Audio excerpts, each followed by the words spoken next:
একটা মিষ্টির প্লেট কেন? বাবা, কেন?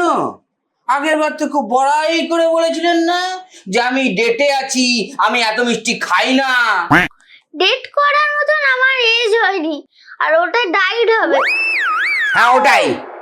দাদাবু, এটা কিন্তু ঠিক হচ্ছে না বলে দিলাম। আপনার সামনে আমার ভুল হচ্ছে, আপনি কিছু বলছেন না। করছেন না?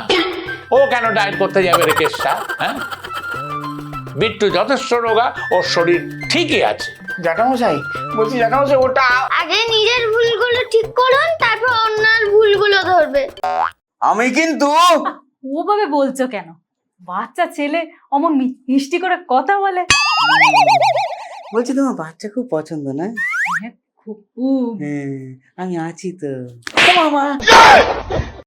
ইনাকে তো ঠিক চিনলাম না, ইনি কে? আমার নাম বুলটি। আপনি? ছোটবেলায় আমারও এই সমস্যা ছিল, আমি জোরে জোরে সংবাদপত্র পড়তাম, আস্তে আস্তে ঠিক হয়ে গেছে।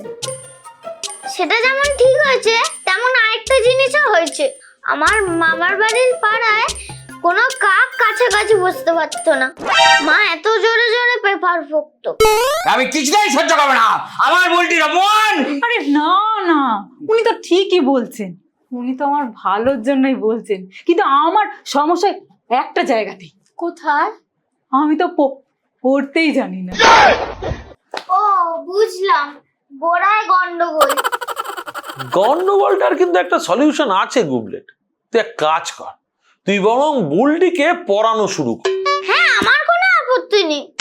আমার এতে তীব্র আপত্তি আছে। ওটা তীব্র না, ওটা তীব্র। ওটাই